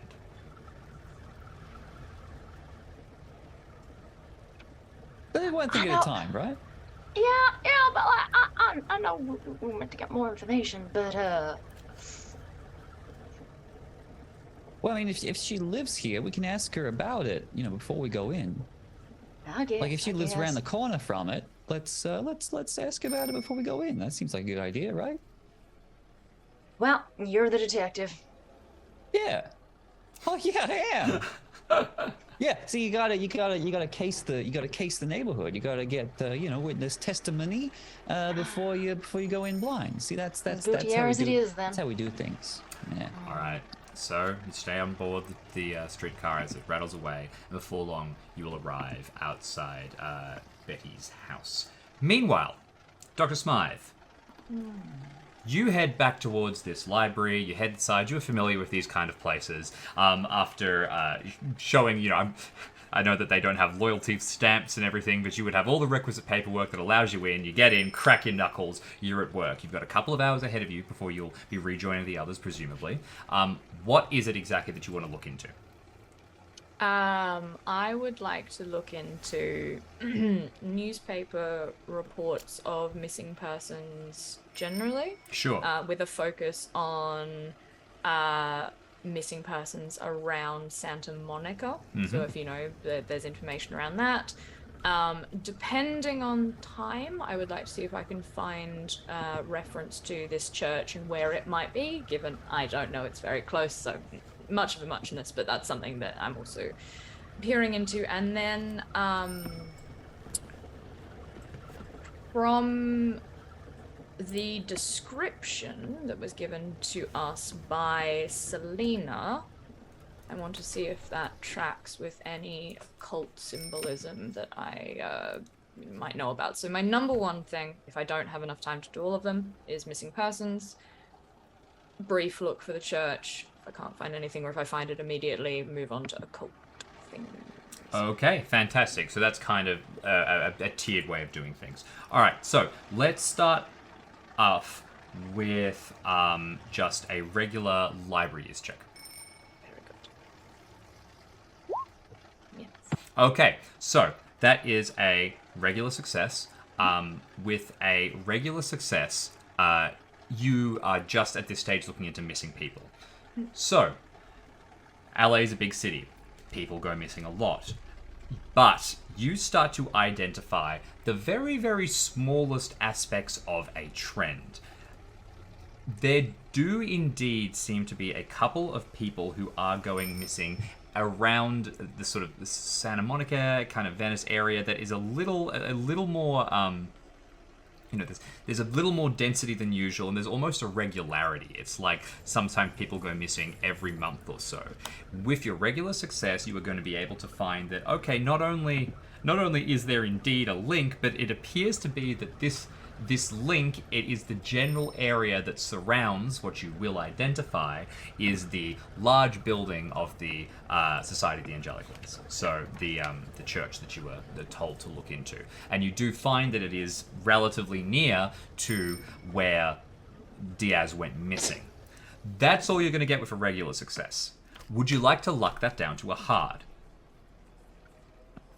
We're looking at their 4 points. Yep. Yeah, I think I'll give you 4 points of luck for that. I perhaps luck-wise it would just be I'm skimming through things and then perhaps a name catches my eye that I've read in another article and I'm like, hang on a second, and it just pings something that I wouldn't maybe have noticed otherwise. That is exactly what happens. So you had already sort of managed to confirm a little bit. Okay, yes, there is evidence of this church that exists, and there is evidence of there being a few more missing people around the church. But then, all of a sudden, you pick up the name Cartwright, specifically Wilma Cartwright. Wilma Cartwright is involved with the church. She has been quoted talking about it in a couple of newspaper articles. You actually see a few sections where she's fondly speaking about how she hopes that the society will be able to help others, and standard kind of new church opens, religious details like that. But since you were specifically looking at missing people, you also realize that it really seems like several of Wilma Cartwright's previous associates and husbands in particular have gone missing. So the trend of missing people actually follows her back through several years. Fun fact here for hard success, all the way back to her birth in a town called Stillwater in New Mexico. So there you go. Get out of town. Yeah, a little bit of fun.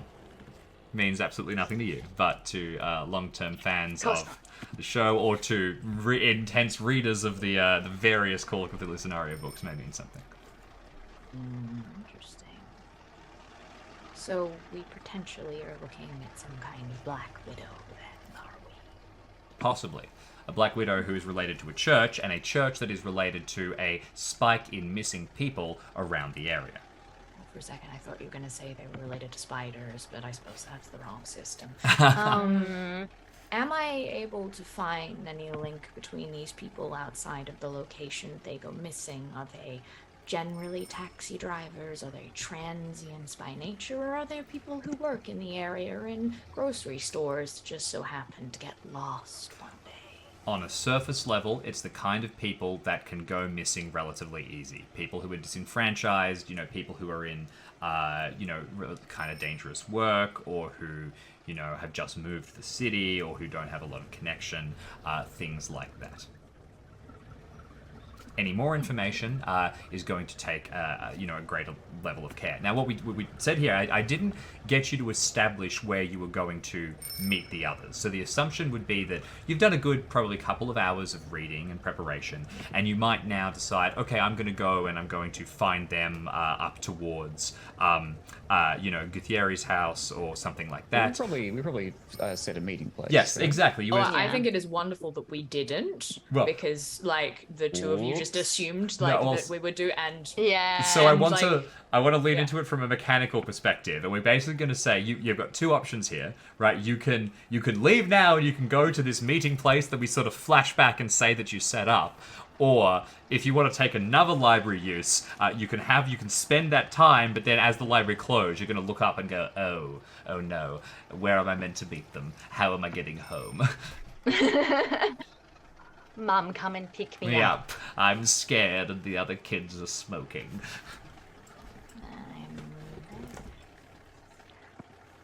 I'm not stuck in there with them. So, will you be staying in the library then? I like it here. It's Okay. quiet. Make another check in a second, but first of all, we will jump across to the others as they arrive outside the bungalow. It's a relatively new building, but it's well maintained. There's some plants in pots that have been set up outside. It's getting towards the evening, and people are starting to sort of head back home, but it's still early enough that it's not untoward to pay a visit. The window is open when you get there, and you can hear kind of whistling from within, as presumably Betty is wandering about. Head up and knock. What's the plan? Okay. Yeah. Yeah. You only get through 2 knocks before the door swings open, and you're greeted by a very, very short, very, very old, and limitlessly energetic woman. She is wizened. You'd guess she has to be in her late 90s. And although she's definitely old and a little feeble, she's full of beans. And she kind of smiles up at the two of you and says, "Oh, hello, visitors. I'm sorry, I wasn't expecting anybody. I'm Betty. Who are the two of you?"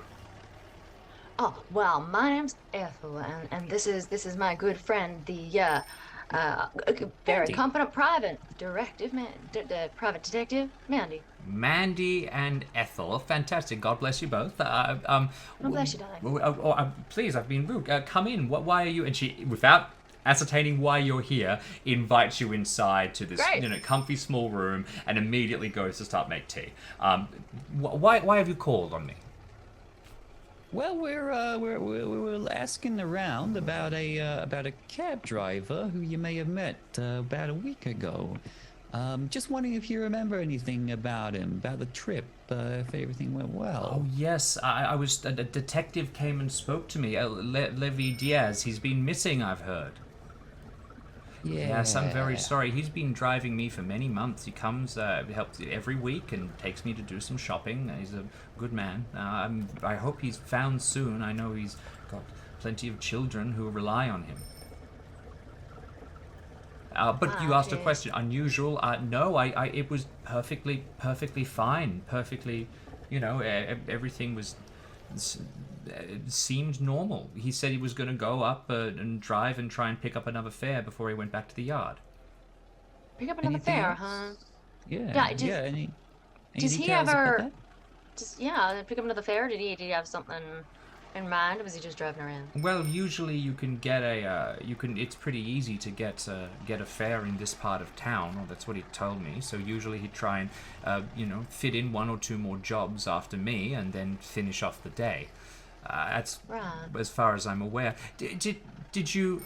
The detective who spoke to me, Brooker, he said he was asking me about the church, the angelic ones, a few blocks away. Is something to do with them? Were they involved, or what's No, we don't rightly know yet. But on that note, do you know if he made a habit of driving those folks around at all? Those folks, I'm not It's sure. so close. But definitely the area. All around here, I know he would have been looping back and forth. But they're funny over there. I went in for a sermon once, but didn't like the type of thing I heard, so I never went back. What did you hear? I mean, I'm a woman of God myself, and I'm sure it's the same with you. You've got to make sure that there's no pretenders. On the block, Absolutely. if you Well, know what I mean. they were modern, very, very fashionable. Talked a lot about faith from other parts of the world, and they were very focused on angels, not on God and not on the teachings of the Bible. And I'm a Methodist. I don't, and there's a woman minister, of course, which I would highly irregular. Oh dear. No. Right. She Well, that is very concerning. she nods and says, "But they are kept to themselves. I'm not sure why Brooker was asking about them. I figured maybe if there'd been he picked up one of them or something like that. I wish I could tell you more, but really I don't know anything beyond that." What sort of faiths from other parts of the world is this church asking about? They were talking about Because- traditions from the East and strange details. She starts to try and describe things, and she's a little bit... She doesn't really have the words to do this. She is not an occultist and does not have a wide range of, knowledge to draw from. But either of you might. Ethel, can you make an occult roll? I know that you don't have necessarily a huge occult score, but... I'm getting there. Here it is. No, unfortunately not. With a skill of 5, it wasn't a great No. chance. But... No. But there we go. So, to you, what immediately, I mean, you're as we discussed, you're on a mission from God. What you immediately think is this is just not. This is not a religion that you are Bad. familiar with. It might be. I don't like it. I want to go there and not to be friends. Yeah, it might. You would probably say it's not Christian. It's not even. It's Obviously not there's a wide Christian. range of denominations and beliefs, but this seems almost as if it's just a completely different belief system. It's almost anti-Christian, No, and I don't like what I'm hearing. She crosses herself upon hearing that. Can I answer anything else for you both, or? Well, I Mandy? mean, is there anything about living in the same neighborhood as that church that kind of rubs you the wrong way, make a lot of noise? The good neighbors? They not too much noise, but they recruit very aggressively. I walk past, even though I've told them I'm not interested before, they've always got a new member who's trying to tell me that I should come in. They invite people for sermons at 9 in the morning and 9 in the evening, most nights. That's good to know. I wouldn't think you'd have very much fun heading over, but, all the best if you decide to. Well, they're in the area where our cab driver friend was last seen, and I don't much like their vibe. So unfortunately, we might have to. Okay. I'm gonna leave my number and say, hey, and, if you hear anything else, feel free to give us a call. Maybe I understand you'll need a new driver. You stick with the same company, maybe they hear something about Mr. Diaz as well. We'd love to hear that as well. She agrees. She takes your number. She insists upon you drinking tea and tea and eating Bickies. from Bickies as well before Tea you and can Bickies. leave. Particularly Oh, you, yeah. Mandy. You're baby-faced. You'd have to eat, and stuffed full from this strange old lady will eventually leave. Yes, at this free point, food. yeah. At this point, the sun is properly starting to curve down below the horizon. We're going to jump back to Dr. Smythe in just a moment. I think before we jump back to Dr. Smythe, as we're walking out into the dim evening, Ethel's gonna look to Mandy. Did we organize where we were gonna meet the good doctor? I'm sure he's fine. Fine. He just kind of appears in any kind of dark shadows that he needs to, I think. Yeah, I'm sure he's fine. Fantastic. And on that note, Dr. Smythe. Yeah. Sit comfortably in the library. You move aside one pile of books and head towards the next. What is it you're going to look into for the next part of your research? I've been dealing with the mundane for most of today, and after a while, mundane just becomes tiresome. So I think a little foray into the occult is what I need to bring my spirits back to the level they should be. Okay, looking into occult texts, always good. What is it specifically that you're going to look into? Biblical angel. Okay. Brilliant. So, make a Ones library with- use check for me. Very good. You know, the ones with too many eyeballs. All that kind of stuff. Actually, I tell a lie. Just the right number of eyeballs. All right. Nothing wrong with spare eyeballs. Yeah, you have a few spare. Yeah, I Hang got around. spares. 59. That is a fail. Do you have? Do you want to spend some luck, or would you like to push this? What would pushing entail? I can't see anything too disastrous. I think that pushing this is going to be you.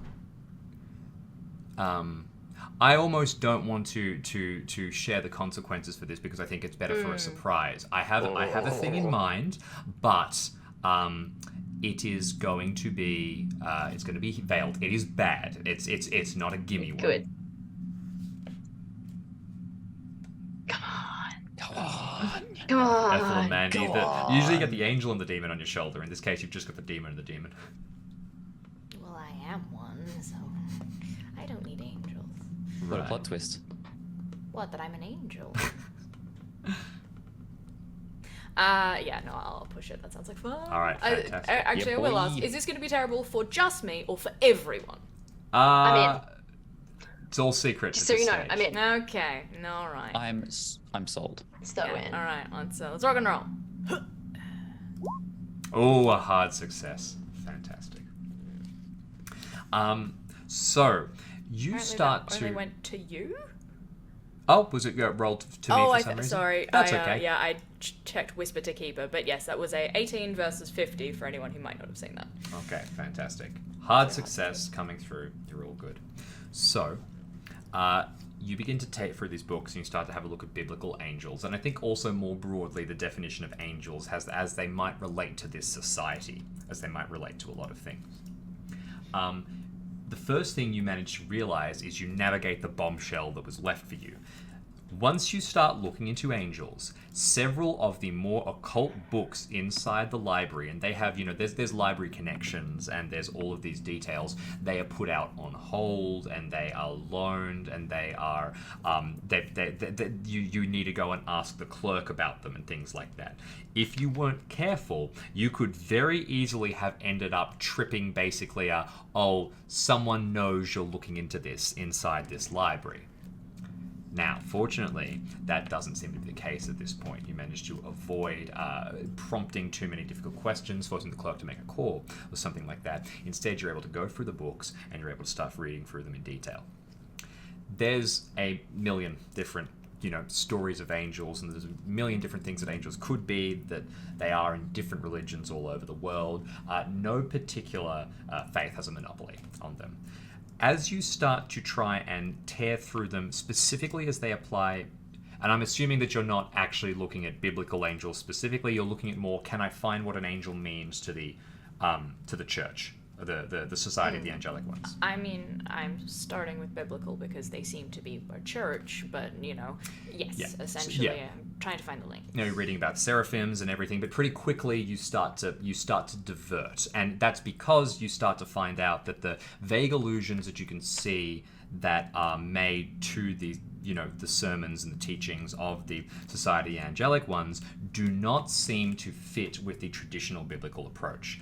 In fact, after a little bit of time, you basically, with hard success, lock in that one way or another, it seems like this church is a church of theosophy. Theosophy is a real, I'm not sure what you would call it, a belief, an occult practice, a religion. I think that... oh yeah, they have one of those here, the Theosophical Societies. Yeah. Mm-hmm. There you go. So yeah, I think that people within theosophy even debate, the various different interpretations of it. But effectively, this is a system of belief, a way of thinking about the world, and a faith that has evolved from a collection of late 19th and earliest 20th century occultists. It is very cutting edge at this point, and it's doing a lot of things that previously, it's been the 1920s that is, it is doing a lot of things that previously really haven't been pushed forward into the mainstream. It is drawing from a lot of Eastern faith, it is drawing from a lot of worldwide faiths in general, and it is definitely pretty distinctly associated with, Satanism, effectively. The beliefs of people like Aleister Crowley and things like that, who was sort of more openly toying with the idea of Satanism as an identity, were crossing over with some of the big names in theosophy. Spicy. Yeah, so it's got definitely in the 1920s there is a real edge to everything that's going on here. Now, an additional point here is that you have a little bit of Cthulhu mythos, and within the scope of Call of Cthulhu, some of the sort of some of the occult ideas of spirits and aliens and beings are very influential on the development of Call of Cthulhu and the mythos. Can you roll a Cthulhu mythos check for me?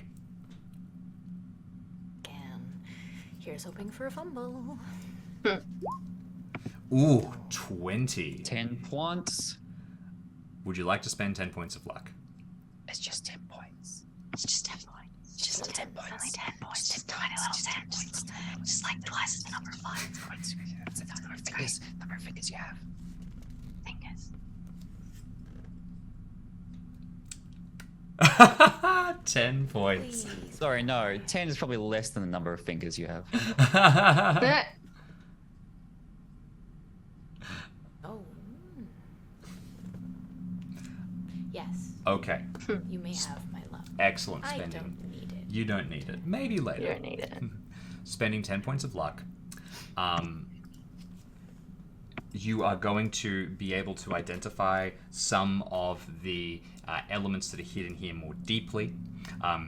Pull out certain elements of theosophic practice and cross-reference it with some of the religious elements that you've heard that are in sermons of the Society of the Angelic Ones. And specifically, you land on an interpretation of angel that very much does not say that they are separate beings. It does not say they are demigods or they are presences. They are instead chosen humans or special people or touched people, and effectively they become angels. This is not representative of theosophical belief. Just really quickly, this is very much within the world of the fiction. This is what you find that the Society of the Angelic Ones seems to believe. So closer to Nephilim than Seraphim specifically. Yeah, not a, and more akin to even to something like a saint, or a demigod in sort of the classical Greek kind of idea. Now, this is something that I quickly wikied philosophy because I was just as like I've seen this before. It referenced resurrection as a thing. Is that a crossover or information that I have does that seem to play a role, or is it more the Satanist angle and the mystical church? You do not. I mean, it's one of those things where you manage to find references to everything, but resurrection does not appear to come up any more so than anything else. Right. So we're dealing with the chosen ones being chosen in this lifetime, not another lifetime. Perfect. As far as you are aware. Okay. Chosen ones. Okay. So that takes you several hours. Getting late. We are approaching where the end of the session is. What is your plan after this? I think Dr. Smythe, at this point, needs some fresh air and needs to go for a walk to let everything percolate, Percolate, that's the one. Percolate. Absolutely. We'll wander outside, lost in thought. Perhaps along his walk, he is distracted by a bird that's been crushed by something and decides he ought take it for further study in his coat. Ooh, just wonderful. Okay, perfect. So you clear your head, but you are not currently heading to reconvene with the others. I'm not heading. I think in this state, I'm essentially saying I'm not going anywhere. Yeah, I am kind of distracted. I'm wandering aimlessly. Meaning if something happens to me, then that makes sense. And if it doesn't, then I'm just wandering. I think eventually I will. For the story to find you. Essentially, and if it doesn't, eventually I will find my way home to sleep. That is the plan. But who knows what happens between now and then. Brilliant. Meanwhile, Mandy and Ethel, what are your plans? Judge? Yeah, go on. Yeah. All right, fantastic. Since we're here. Since we're here, it's right there. Look, you can see Well, it. I mean, You can see it from here. You what can see it time from my is it? porch. It's right there. We heard they're going to have sermons at 9 o'clock. The sun has set, so you are heading towards the right time for the evening sermon. We want to have a look. We just want to maybe then, get I in think. before. All right, yep. You head straight down the street. It's a little bit of a walk, but eventually you come to this, massive, ostentatious building that juts out of the ground bizarrely compared to everything else that is around it. Like I said, it's sort of built in a sort of circle, although it's not smooth. It's kind of more octagonal. And once it gets up, it sort of turns into this almost Sydney Opera House-esque kind of, except perpendicular jutting edges that all form up, pointing against each other. It's built on the corner where it is very, very clearly visible, and you try to get in a bit early, but it's, as I said, the sun is setting, so you're not super early. People are starting to arrive for the sermon, and you can see that the doors are open. They are letting people inside. What time is it? It's just before 9 p.m. It's probably about 8:30. Oh, okay, right. Yeah, so we're not early. Forgive Jim. Yes. Would I have read about when the sermons were running in the church? Or no? Make a luck check. Okay. Yeah, you don't need your luck. No, not at all.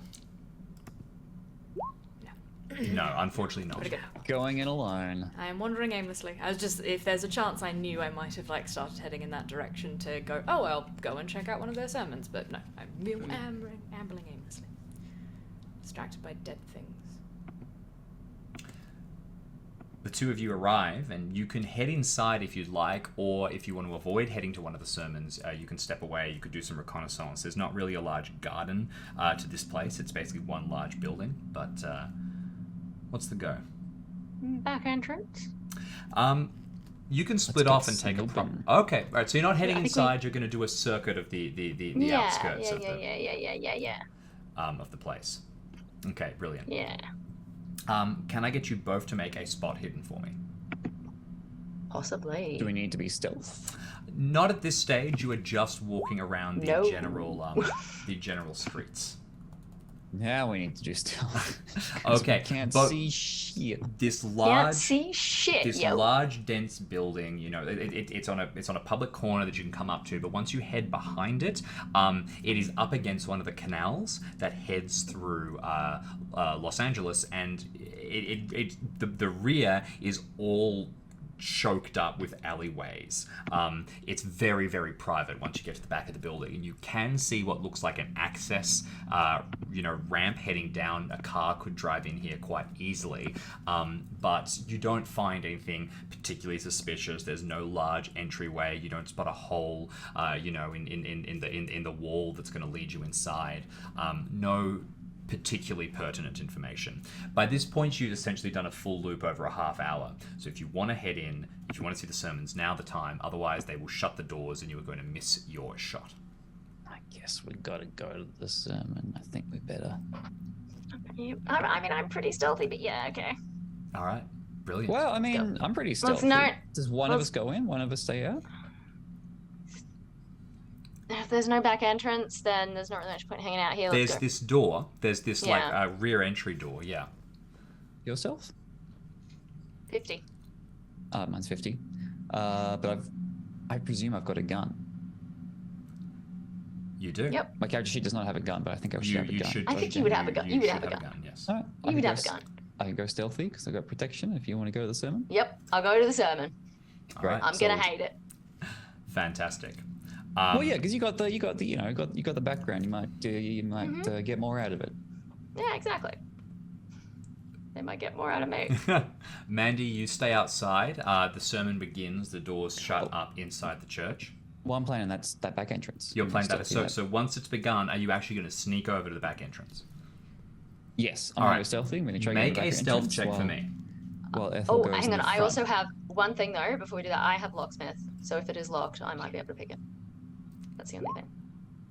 That's stealthy. Okay. All right. You've headed over. Now, there's not many people watching down, so you feel pretty confident about getting close to this building. You head up to the door, and yeah, there's like basically a large garage door that is shut and a small service door next to it, which appears to lead into the back of this church. You can also see that it's definitely big enough that it would have like another set of rooms. It's not just a single worship room. It's got like, reading rooms and everything. It's probably got some quarters, and it's very possible that it goes below ground as well. When you reach the large garage door, you find that it is locked. Heading over to the service door, you get close. Do you want to push or luck your stealth check? You don't see anybody around, but you have, to player Jackson, you have failed your check. Push it. Push it. Okay. The penalty here is that you are going to be caught and observed. I'm not going to specify more beyond that, but That's fine. If Yep. they're looking at me, then they won't notice that Ethel's up to no good. sure. Okay, please make for me a stealth check. This is your pushed roll. Oh, by 1 point.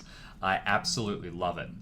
Which means that from your perspective, damn. what happens is you creep right up towards this door, and you get there and you reach it and you carefully begin to turn it open. Just as it is yanked open from the inside, and you come face to face with this very tall, very blonde, very angular-faced woman whose eyes flick wide in terror when she sees you, and as you behold her in this light, you can only think that there is something unusual, different about the way that her face is shaped, and you immediately think you have come across an angel. I need you to make a sanity check. Ethel, meanwhile, failure, you're going to lose just one. Ethel, meanwhile, you get inside. You are going to sit through a sermon that you despise. What is the most objectionable part to Ethel at some point? It is basically, I've given you a vibe of the church. They continue to make these same points. Oh, the most objectionable part is that in the opening prayer they don't even mention our Lord Jesus Christ or God even once. They just talk about angels. They just talk about these beings from the heavens that they're worshiping, and I don't even think they're Christians at all. Nobody's mentioned God once. Fantastic. Once you get in, the building is relatively straightforward. It appears normal. You know, it looks like a normal church, although you can see other anterior rooms that probably head deep within the bowels. There's a sacristy and everything like that, where you can see people milling about. The pews are relatively full. Everybody sits down, and eventually this woman comes up to the top. She has long blonde hair. To a viewer outside of, your limited perspectives, she looks very, very similar, if older, than the person that Mandy just ran into. And she is the one who delivers the sermon that does not mention Jesus, it does not mention God, but instead lingers on these sort of occult ideas. And her outfit is entirely inappropriate. Absolutely, yes. It is not the demure clothing of she's going to a party. A member of the clergy. We will close off the scenario with 3 points. First of all, Dr. Smythe, you walking along the outside of the beach, thinking on the things that you have read and the evidence that you have found. Mandy, face to face with a person who has just caught them trying to sneak in, and who there is clearly something that is very, very unusual about them. And Ethel, as the sermon raises to its peak, and everybody sits down after cheering and singing these strange hymns, the woman running it, who you will eventually come to know, she introduced herself during the sermon. So the sermon is Wilma Cartwright. Will once again invite, as she does at the end of every sermon, for a member, anybody who would like to step forward to join the church and to, as reward, come downstairs and meet an angel. And that's where we'll leave things off. The first scenario in Angel's Thirst. Very exciting, oh boy, little exciting investigation with a lot of cool stuff to come on the horizon. Thank you so much. It's leaving me thirsty for more. Absolutely. Thank you so much to our wonderful players. Thank you, Art. Thank you, Jackson. Thank you, Alex. And thank you to our audience for joining us. Got in there. Cults of Cthulhu. It won a gold Emmy. You should pick it up. Angel's Thirst is one of 3 scenarios. You can get it from chaosium.com or from your friendly local game stores. Thanks again to Sirenscape and to Roll20. We will be back next week, and you can also catch up with previous VODs on our YouTube channel, as well as the Epic of the White Bull, the Chaosium House RuneQuest campaign, which is taking place there. Nice. I think that's a lot of it. Outstanding. Thanks so much, everybody. And Thank you. see you later. Bye. Bye.